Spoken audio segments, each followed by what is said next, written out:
All right, everybody, welcome to the Leadership Mastermind podcast. I'm your host, Mitch Peak, and this is my co-host, Laura Brandeo. Good morning, Laura. Hello. Good morning, Mitch. So happy to be here and very excited for our guest today.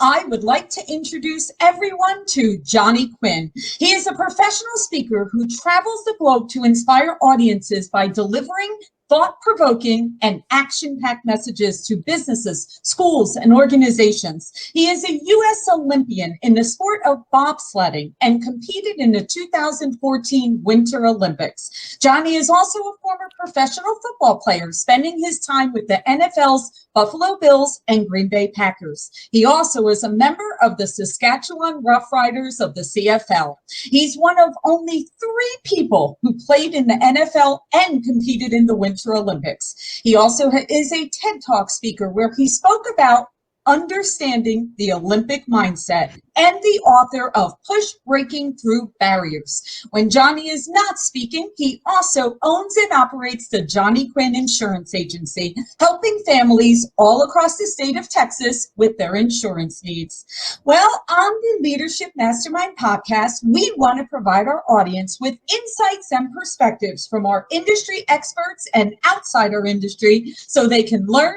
grow, and be inspired to be a leader to their clients, their teams, and themselves. All right, Mitch, let's get ready to dive in. All right, welcome aboard, Johnny. How are you? I'm great. Thanks for having me. And Laura, thank you for such a warm introduction. That was awesome. Well, you were easy. There was a lot of information there, Johnny. And I will tell you, absolutely loved the TED Talk. It was very inspiring. Absolutely enjoyed it. And I did read your book also. So you're too dive sweet. into lots of things. All right, Mitch. All right. Well, Johnny, we'll jump right in. And the big question we like to ask all of our guests, and you've been through a lot of different phases in your life, so I think you have some great insights to this. What are your 3 key pillars to leadership that you've taken from being an Olympian, being an NFL player, being an owner of an insurance agency, and a TEDx speaker? Yeah. So, what's been interesting is I've been fortunate to be around with what I would call ultra performers. These are men and women, whether in sport and business, who find a way to get the job done with the current resources available. And what that does is it gets rid of excuses. And I got this concept from a guy that I follow, and I look at him as a mentor. His name's Donald Miller out of Nashville, and he talks about what does it mean to be a value-driven professional. And there's 3 things to that. The 3 pillars is what we'll walk through. And here are the 3. Number 1 is you have to have the ability to make money. And I say that not from a arrogant or greedy standpoint. We'll unpack what that means. But a value-driven professional has to understand how to make money. The second thing they have to do is they've got to be able to reduce frustration. And then the third thing is they need to be able to solve problems. Mitch, Laura, if you can make money, reduce frustration, and solve problems for your clients, your leadership will exponentially grow out of the roof. I mean, it'll be unbelievable. And so those are the 3 things I think we can have fun and unpack and what that means. Yes, those are great. And as you're saying that, I am literally thinking about the mortgage industry, because part of the mortgage industry and real estate, isn't it all of those things, right? It's problem solving. It's getting into reducing frustration in a world of so much uncertainty, right? You have families coming to us saying, I don't know what the next step is. I'm unsure of what's going to happen. So if you are able to reduce that frustration, be able to solve problems that might pop up, well, obviously that also ties to you will be very successful and have the ability to generate revenue. That's right. So, wow. Well, and here's the thing. Here's what's interesting. I don't list make money as number 3. I put it at the top because everybody on the team in your organization, whether you're on the front line, client facing, or you're on the back end working B2B, it does not matter.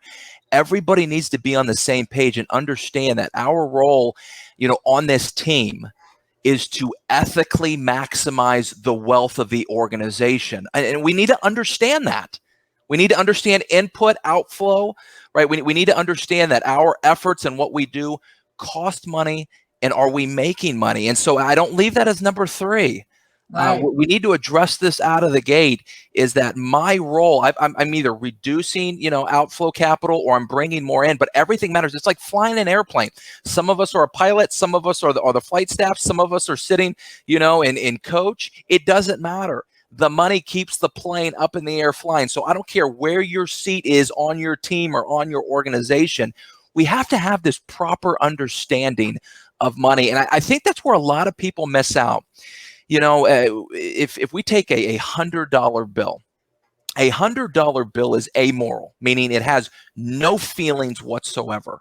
You can do something really good with a $100 bill, or you can do something really bad with a $100 bill. It's up to the user who has the $100 bill in their hand. It's the same thing in business. And I'd echo, it's the same thing in leadership. Do you understand how money works? Right? We don't show up to collect a paycheck. And I see this more on people who are more salary based and not commission. Is you've got to understand, if you're on the salary side, everything you do matters. And we have to have this proper understanding on money. And so one of the things I talk to my team about all the time, every day is, hey, when you come to the office, we are looking to ethically maximize the wealth of this agency. That's what we're looking to do. Now, how we do that? Well, we reduce frustration, we solve problems. But this is huge in the day and the age that we live in. And, as we navigate through COVID, and some industries have flourished, some have just tanked, is we need this proper understanding of how money works, and your role on a team or in an organization matters because it affects the bottom line. Does that make sense? Yeah, absolutely. Absolutely. And I worked for a big organization a long time ago, and they brought in a new CEO, and he was a forensic accountant, and he had done things with FBI and all this. And, he rolls into the parking lot and parks his Maserati in the front parking spot. And then he comes in and talks about, how they got to cut costs. And, that didn't go over too well with the people sitting in the cubicles. So I know what you're saying, and I think a lot of it has to do, how do you interpret that to your team to make it, so that they understand it in a good way. I think, if we think about what I love about teams and organizations, is that you have people that have different backgrounds, different belief systems, different personalities, right? And you're all coming together for one common goal. Well, we know that everybody has different experiences in life, so I don't know their background on understanding how money works or how money works within a business. And so it's just an important a foundational truth. Just like you would build a home, the foundation is just so structurally important, right? Otherwise the house collapses.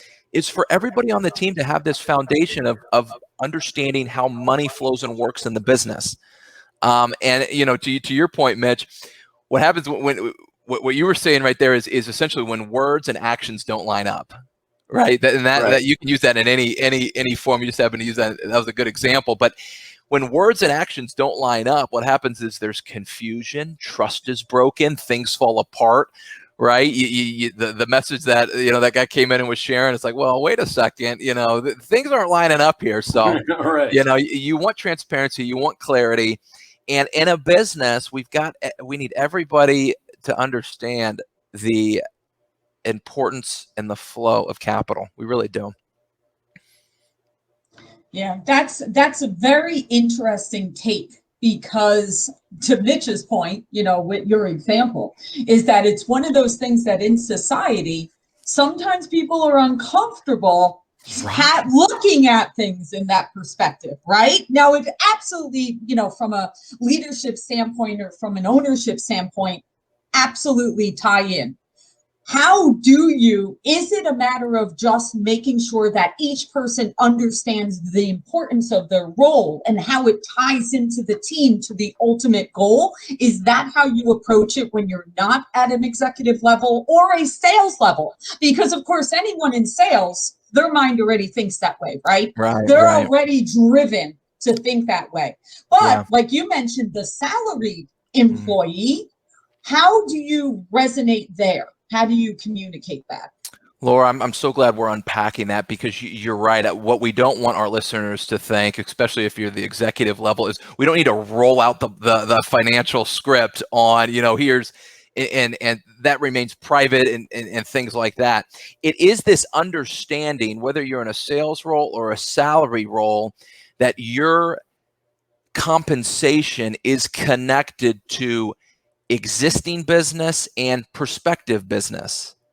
And so it's being extremely clear to showing where the if we grow, you're going to get more help. If we don't grow, more responsibility is going to be added to your plate, right? And we risk overworking, we risk things falling through the cracks. And so it's tying at a maybe again a foundational level, showing that there are rewards when we grow, but there are also penalties when we lose business.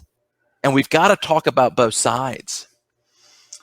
Well, let me ask you this, Johnny. Obviously, you've had a history in sports. So, as an NFL player and as a Olympic athlete on a team, how has that helped you shape your business and the way you run things? Yeah, it was so interesting when I made the switch from professional football to Olympic sports. And Laura, you might remember this from my TEDx talk, is that I go from an industry that gets paid and paid very well to an industry that has no money. And unless you're a Michael Phelps or Simone Biles and you got Subway and Under Armour backing you, when you come out and say, "Hey, I'm a Texas bobsledder," people say, "What in the world is that?" Right? So, that was quite the adjustment. But what it did, and I mentioned this just briefly, right after the introduction, when I moved to this sport that there was no compensation, I had to get creative. I had to raise money through sponsorships. I had to find a way to generate income in the off season, so I could fund, a bobsledding career. I had people come on board to help out. Is that it helped me understand in business that you can get creative on how you run your business, right? Industry standards can be so deadly, where you fall into this thinking of complacency of, well, this is industry standards, nobody else does it different. You don't want to come across as a rule breaker. And what I realized is that ultra performers, men and women in sport and business, is that they find a way to get the job done with the current resources available. It's one of the first things I said.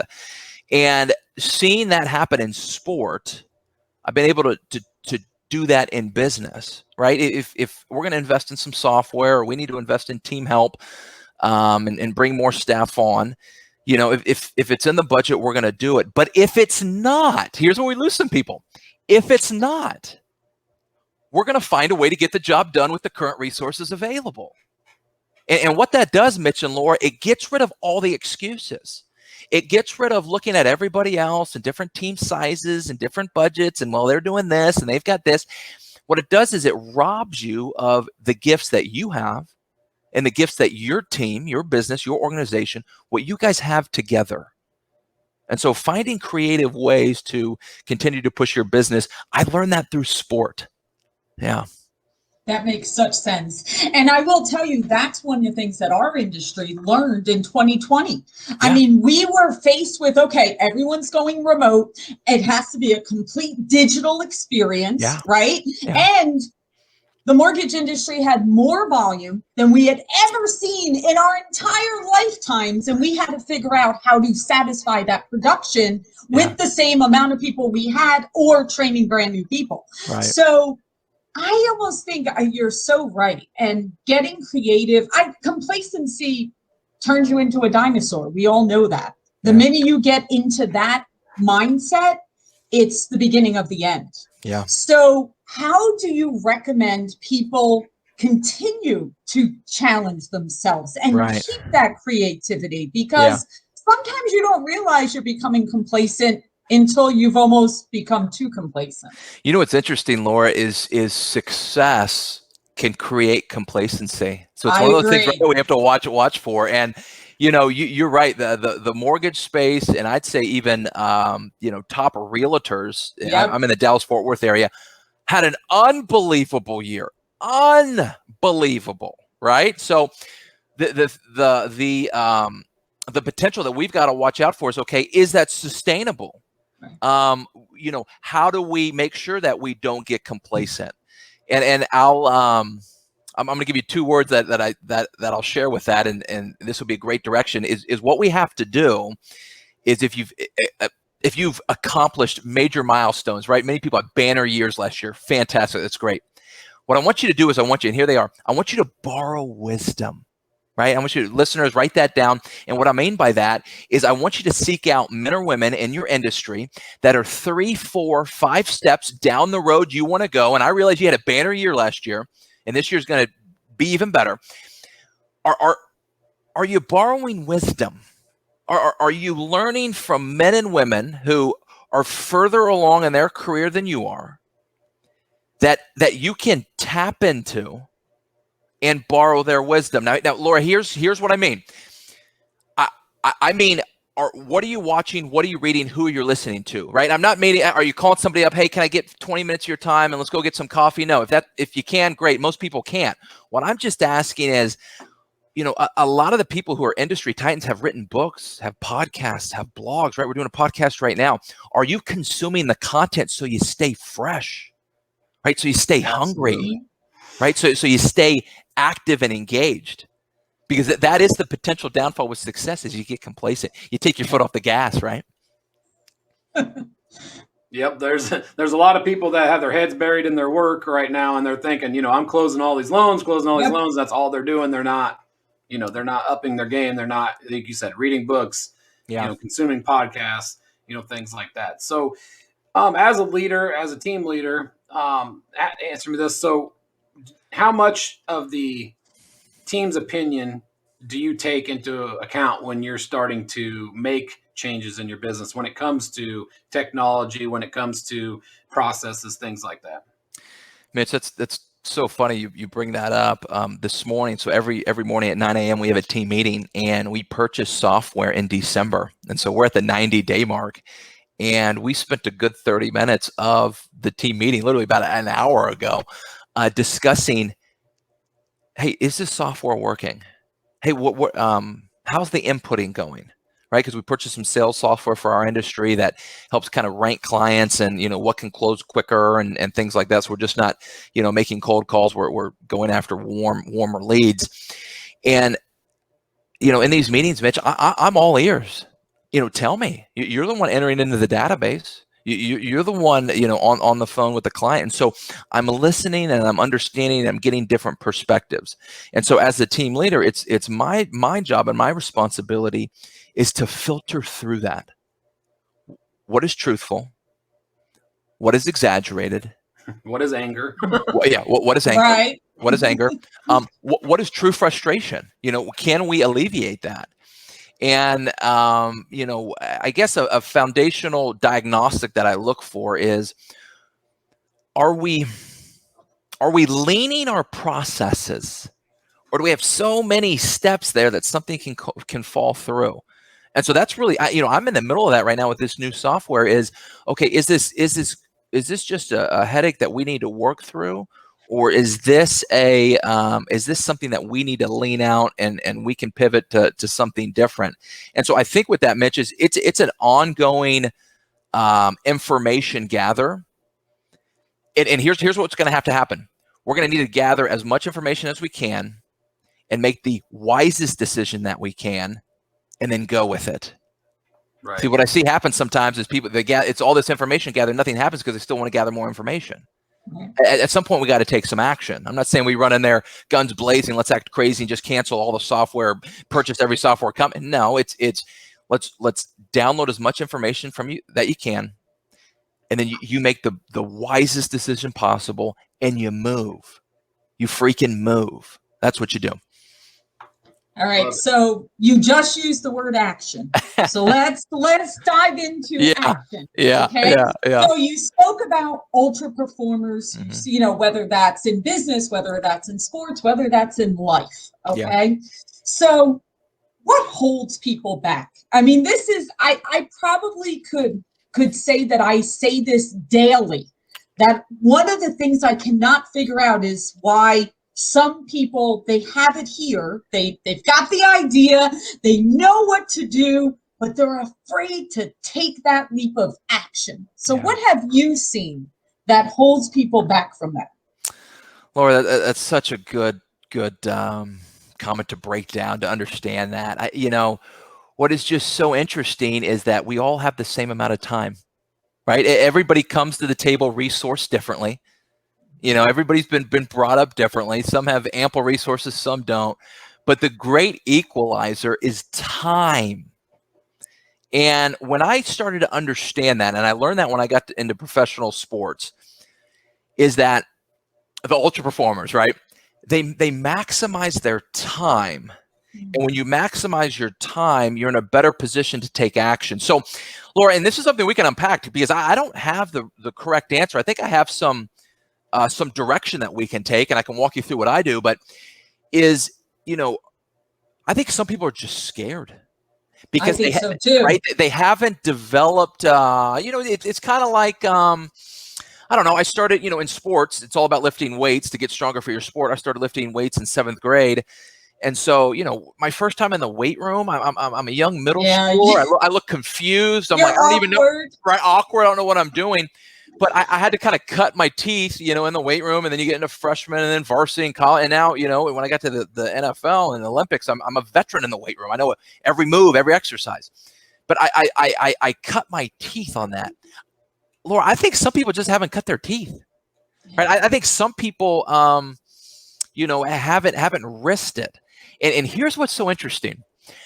When I got cut 3 times in the NFL, or 2 in NFL, 1 in the CFL, so 3 in professional sports. It hurt. I mean, it was devastating to lose those contracts, for my career to come to an end. It hurt. But when I was able to take that failure and understand that failure is actually a precursor to future success. Yeah. If I allow it. Right? If I take what I learned, I can use that to springboard to future success. And when I, at age 30, when I became a U.S. Olympian in the world of pro sports, they start to call 30 old. So in 2014, I turned 30. I go to the Olympics. I'm wearing the red, white, and blue. I'm representing our country on the world's greatest stage athletically. I was able to look back and say, wait a second, that failure prepared me for what came. And so, I take that approach in business, right? And different struggles and things like that is, hey, what can I learn here? What can I move forward? So to kind of tie this thing back together, Laura, is in order for people to take action, I need them to be time maximizers. Or are they just drifting throughout the day, right? They're there. They're logged in remotely, but are they maximizing time? And here's where I think it starts. I think it starts with a morning routine. Agreed. Right. I think it starts with what you do right when you get up. And so if anybody listening here, if you'd like to see my morning routine, I've written it down. It's at my website, johnnyquinnusa.com. And then you can just click on articles, top right-hand corner, where every menu is on a website. Click on articles, and you can see my morning routine. And I lay out the first 2 hours of what I do every single morning. I'm not perfect at it, but I am consistent. And what it does is it puts me in position to win the day, to take action. And I got this concept from a guy by the name of Darren Hardy. He wrote a book called The Compound Effect. And he talked about these bookends, right? He talked about, you got the morning, you got the evening. Sometimes during the day, it can be chaos, right? It can be chaotic. But if you can control the bookends, which we all can, then you're going to put yourself in a position to be successful and win. And so that's what I've done. You can read my bookends, johnnyquinnusa.com, click on articles, and you can see my morning routine, and you can actually see my evening routine. I have both of them there. And, that's a good point, because I think everybody has a routine, whether they know it or not. Yeah. Everybody has a morning routine and an evening routine. The question is it productive? Is it helpful for your day? Yeah. Is it intentional? Yeah. Is it intentional? Right. Yeah, exactly. Well, let's get off topic just a little bit here, because I think my audience would be upset with me if I didn't ask you about the incident and Russia. Okay. Yeah. Yeah. So, I saw your post and it really got me thinking because I remember this story well. So tell us what happened with the bathroom incident. Yeah, so crazy. I'm in the Olympic Games. We just walked in opening ceremonies. I mean, it was an unbelievable night, right? You're there at the Olympics. They bring in the Olympic flame, and it's just the adrenaline is out of the roof. So it was the next day, right? We're coming down from this high from walking in opening ceremonies, and I'm in the Olympic Village taking a shower, and I get out of the shower and I can't get out of my bathroom. The bathroom door is jammed.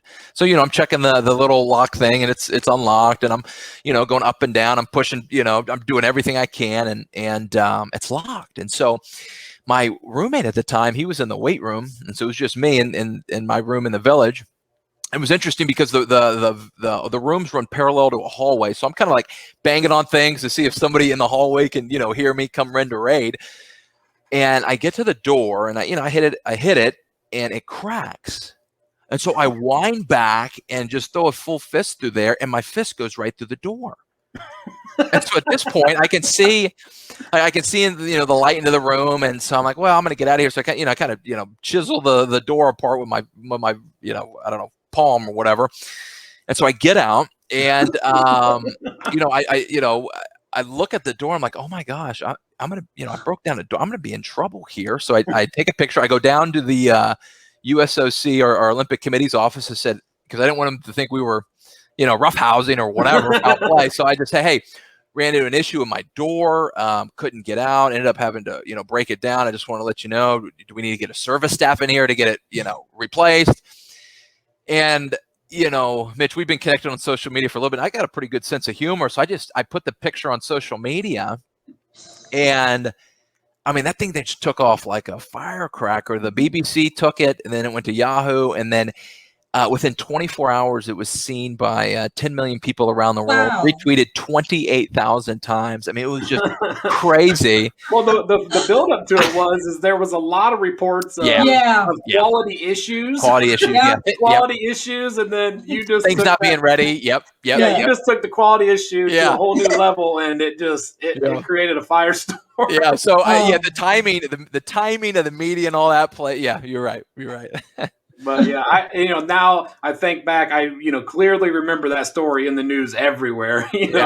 U.S. Olympic athlete, breaks out of bathroom or whatever the headline read. And what's so funny is that every 2 years, there's an Olympic Games, although last year it got moved to COVID, so it'll be this summer. So we were in 2014. It was Sochi not being ready facility-wise. 2016 was Rio, and it was kind of like water contamination. 2018 was in South Korea, so it was like the North Korea border deal. So I get, they relive some of these stories from previous Olympics. So every 2 years, I kind of get a boost, and my Twitter just goes crazy because it comes back up, and it's pretty funny. Because you're part of that, issues of quality that they had over there. Right. But, that I got a good kick out of that story, and I figured our audience would like to relive it with you. Yeah. So tell us, how did you go from NFL athlete to Olympic bobsledder living in Texas? It reminds me of the Jamaican bobsled team. Yeah. Like how does this happen? Yeah. Well, you just watch the movie Cool Runnings over and over and over again right now. It was interesting. Some things started to line up. So football didn't go the way that I thought it would go when I got into the professional sport, to the league. I just couldn't find a way to stick. And the tipping point was I blew my knee out in Canada. And so that was the last straw on the football side. And so when I got healthy, I recovered, got medically cleared. Mitch, I knew I still had something left in the tank, right? But I couldn't find a football team to give me a chance because I had 3 cuts and a battered knee. At that point, I looked like damaged goods on paper.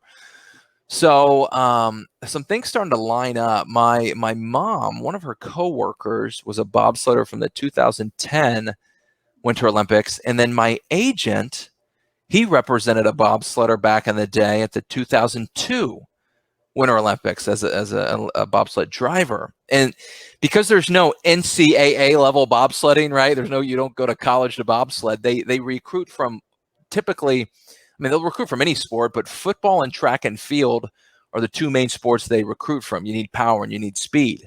Right. And so I did both in college. And so I kind of fit the mold on, what they look for. I kind of had the build. And so I have this conversation with this driver at the Olympic Training Center. He calls me, he goes, Johnny, hey, would you come out here in a month, push a bobsled around, see if you like it? I said, look, man, I'll come out, but if my agent finds a football team, dude, I am out of here, right? True story. 1 month before I was supposed to go get my cool runnings on, I get a phone call from this driver. He goes, Johnny, one of my guys has showed up overweight. Do you want to come up now and compete in the U.S. 4-man team trials? Huh. And so I'm thinking, I'm like, well, when's the race? He goes, it's in 2 days. I said, 2 days? Oh, no. Man, I've never pushed a bobsled in my life. I live in Texas. We don't really, get snow. We, I play football. I'm going to get back in the NFL. And he goes, Johnny, all you have to do is get inside the sled. And true story, I flew up the night before team trials. My first time ever on ice was at the U.S. 4-man team trials, and we took 3rd place. Wow. It was unbelievable, guys. Unbelievable. Wow, that's crazy. And so that started my bobsledding journey, and then 4 years later, I became a U.S. Olympian. Wow. That's an incredible story. It was awesome. Unreal. Well, that goes back to what Laura said, take action. Why are people not taking action? Yes. So think about this. Well, let's walk through that mentally. Okay, here's what to date, I only know football, right? To date, I play, I live in a warm state. So I had these fears of, well, never bobsledded before, so I had some uncertainty there. Right. Half the time I'm in Europe. How are we going to afford this? So I'm battling, financial fears there.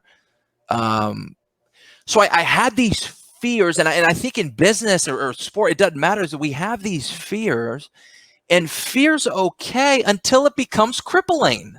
That's right. Right. There's a healthy fear and using that to stay engaged and working on your craft and overcoming odds and things like that. And so I almost kind of took it as a challenge, right? As a unique opportunity. And looking back now, here's what's so interesting. Looking back now, I see the path. But when you're in the messy middle, and I would say that's sometimes where we are. You could say that's where we are in business right now as we all navigate through COVID, whatever that's going to look like. We're kind of in this messy middle. Are you staying engaged? Are you taking action, right?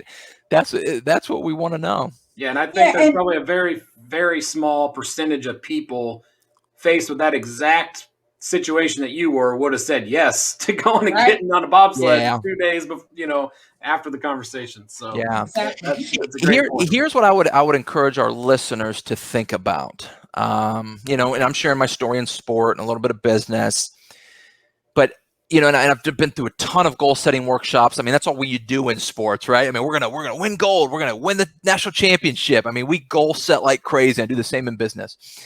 So to our listeners, I know we've got different backgrounds here. Let me ask.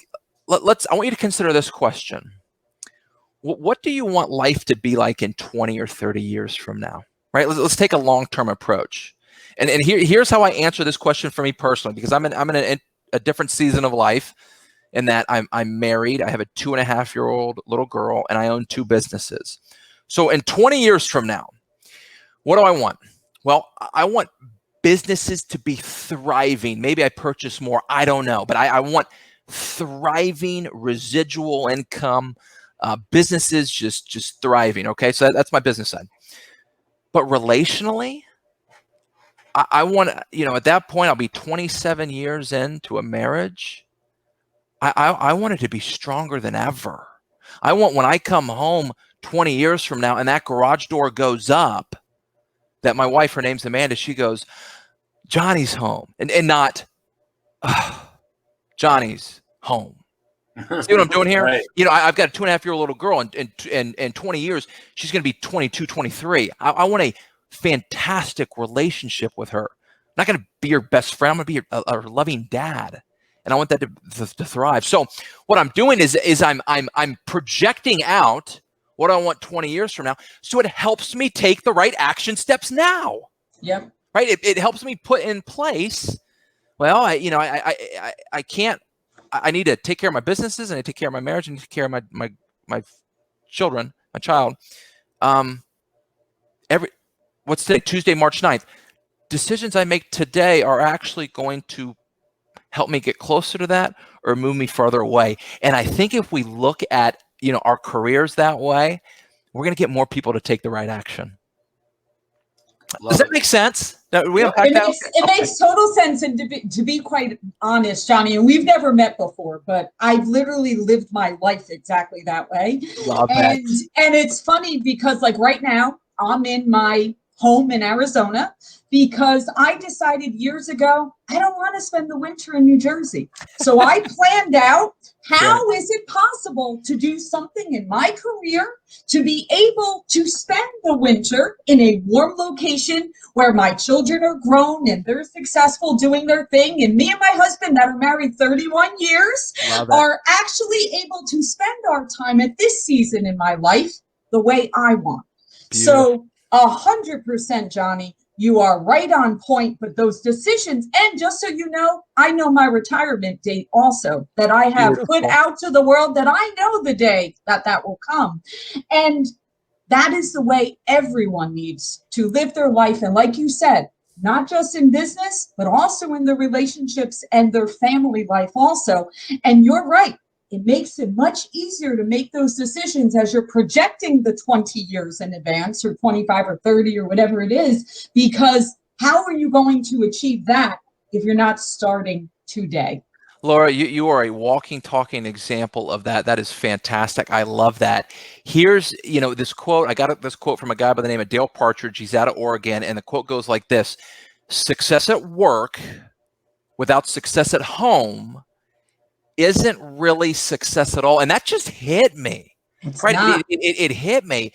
And so what it does, it helps me properly frame, because look, I've at the Olympic Training Center, we go through all the personality tests. We do disc profile, everything. Oh yeah. Strength finders. Listen, this is our first time meeting, and our listeners, maybe your first time to hear me. You can probably tell I'm a type A extrovert, right? I mean, I'm all in. Me too, John. Right, there you go. Yeah. So this it's easy for me to get committed, right? It's easy for me to go all in. But am I doing it at the detriment of my family? That's not winning. No. Right? That's not successfully positioning yourself. And I would even say this, Lord, to our team leaders that are listening here who have staff that, operate under them, is that, only in the movies can you disconnect home life from, production in the real world. We all know that stuff carries over. And so in my team meetings, I'm gauging, they might not say it out loud, but I'm gauging participation. I'm gauging tone of voice. So I need to know, hey, I need to go love on one of my staff, or I need to go infirm on one of my staff, depending on, what's going on. So it's using wisdom with your team, understanding that all this is connected. I do want to mention, I'm sorry, one other thing, right? You spoke about, I read this somewhere. I don't know if it was in your book or on the TED Talk, but you spoke about emotions. Mm-hmm. You spoke about keeping your emotions in check when you have a setback or when something doesn't go according to the plan that you're putting forth. What are some tips on that? Because I think that, again, ties into why people stop taking action. Yeah. Emotions are healthy, Laura, but boy, can they lie to you, right? They can lie to you and make you say things and do things that you don't want to do in a clear frame of mind. And so when I started to realize that as I got older, and it really happened the first time I got cut. So check this out. I have a lot of success in high school, a lot of success in college. I get to the NFL. I'm 22 years old. I signed a 3-year deal for $1.2 million. I'm pretty fired up. And then I get cut and I lose it. Contract's gone. I mean, you want to talk about emotions just bouncing everywhere, right? Here's what I had to find out. And at 22 years old, I became an avid reader. I wish I was started earlier, but whatever. That's when my entry to books. Here's what Lord, this is what I needed to find out. This was so huge for me. I needed to know, are there other men and women out there that have had massive failure, right? Because at this point, this is my massive failure in my career. I've always been good at football until this point. And did they overcome it? And how did they overcome it? And so I became an avid reader on autobiographies, different inspirational books. And here's what I realized, Laura, is that managing your emotions well is almost kind of a prerequisite to moving the ball forward in life, right? Understanding that, I would read books on Abe Lincoln. I'd read books on just, historical figures. And the failures that these men and women went through are just unreal. I'm kind of like, golly, I thought I had it bad, and I don't. And I realized that, you know what, this is actually kind of the necessity to success. And so it was at that point, go back to borrowing wisdom, is that I had to learn how to manage my emotions well. And so whether things are going really well or really low, I want to be as cool as the other side of the pillow, right? That's a challenge. And it is, for us type A extroverts, I'm getting fired up here on this call. I mean, it's a challenge. It is. Absolutely. So let's go back to, planning and putting things out there. So one thing I noticed is people like to compare where they're at in their season versus where, someone else is at where they want to be. So how do you tell people to plan based on their attributes in their life rather than comparing themselves to other people? Mitch, great question. I look at it as a battle, like a versus battle. I call it comparison versus contentment. And let me unpack that, because contentment can kind of be a scary word in a sales role. So I need to unpack what a healthy form of contentment looks like. Not because contentment is not complacency. Contentment's not laziness. Contentment is not, being unproductive. The problem with comparison, Mitch, is you're right in that when you look at everybody else and what everybody else has, is that it's like an Instagram highlight reel. You have no idea what they've overcome. You have no idea how they've been resourced, and you're drawing these conclusions, which quite frankly are inaccurate. And so and what you're really battling is this comparison versus contentment, and a healthy form of contentment goes back to this understanding of, I'm going to find a way to get the job done with the current resources available. I keep going back to that, but it gets rid of excuses. It gets rid of looking at everybody else. Right. And it gets rid of this unhealthy form of comparison. Now, Mitch, there is a healthy form of comparison, if I may, where let's take weight loss for an example. You've got a friend or a colleague that is on this weight loss program, and they're losing weight, and you see they've got more energy, and they spur you to join them, and now you're on the track of healthy weight loss, and you've got more energy. That's a great use of comparison. Great. I would say that's a small percentage of what we do. Right. Right? That's a very small. I just didn't want to leave that out, but the struggle, and you're right, in this day and age that we live in, where we're all connected, and there's benefits to this, getting things done quickly, is that we see everybody's highlight reel. And it what happens is it makes you come up feeling that you've been shorted, or that you've got the smallest straw, or that the world's against you. And it's just a false position. It's a false position. Well, the thing that I like when when we're on social media, like you said, you're seeing other people's highlight reels. Yeah. The people that impact me the most are the people that share their downfalls. Yeah. People that share their mistakes, struggles. Yeah. and their struggles, because that just shows you that, okay, they struggle, I struggle, we all struggle. We all know humans struggle. Everybody struggles. But like you said, when you're just watching the highlight reel, you don't see those struggles. Yeah. It's kind of like a movie. They show you the best parts of the movie. Right. And then you watch the movie and you're like, yeah, about 15 minutes of that movie was great. The other part was terrible. Yeah. It's like that. So yeah, I like the people, the leaders that are able to open up and share, that they don't know everything, that they do struggle, that they make mistakes, and that they show their failures. There's a quote from a guy by the name of Craig Groeschel, and it goes something like this. It goes, people would rather follow a leader that is authentic that is real than a leader that is always right. Right? Because True. nobody's right all the time. Right? You'd rather follow a leader that is real and not somebody who's always right. And Mitch, that goes to your point of being open, and honest about the struggles. And as a speaker, what's so interesting? When I go in and speak and I talk about, getting cut in the NFL 3 times, ended up losing $2.6 million in NFL contracts, blowing out my knee, and then I interact with the audience afterwards. 99% of those people aren't going to the NFL. Right? It's long past them. They weren't even into sports. It's even not even in their radar. But they can relate with a business venture going south, or they can relate with a relationship that got destroyed. And so there is something to say about relating and being relatable in our struggles and in our failures, and understanding that, hey, that happens, and you can recover. You can. And so I think it's just so interesting. I'm a sports guy, but although that's how I see life through, is it relates on so many levels, because we've all experienced setbacks or failure in some form or shape in our life. Yeah, I agree. And I think that anybody that's had success in sports, can have success in business because No doubt. Yeah. because they've learned all they need to know about business and a team and leadership, in their 4 years in college or their experience in the pros. You see people like Matt Ishbia, that was, walk on at Michigan State, and, look what he's able to accomplish, by using what he was taught by one of the best coaches in, the history of basketball. I love those Yeah. stories.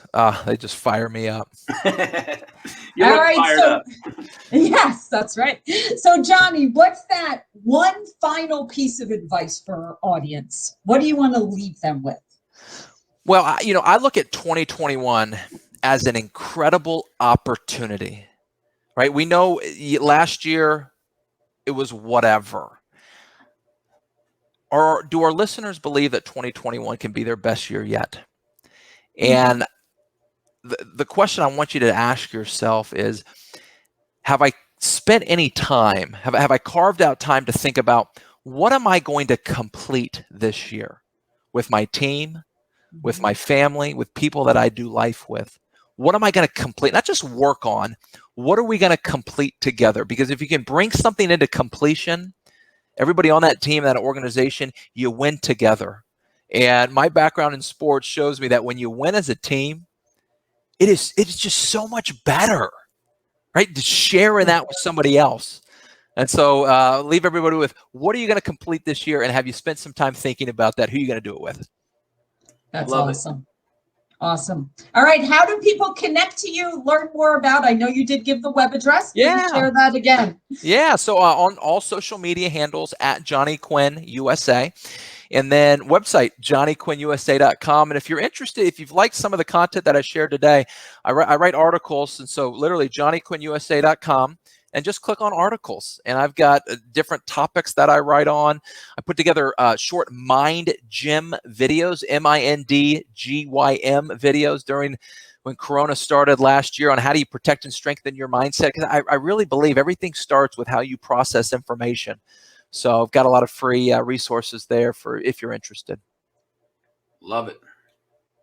Cool. Awesome. Thanks for having me on. You have been wonderful, Johnny. Thank you so much for being with us and sharing all of your insights and your energy. It is fantastic. Yes, absolutely, man. The energy is contagious, and now I'm ready to go plow through the day and make some things happen. So There you go. I love it. I appreciate you joining us, Johnny. Absolutely. Bye, Mitch. Bye, Laura. Take care.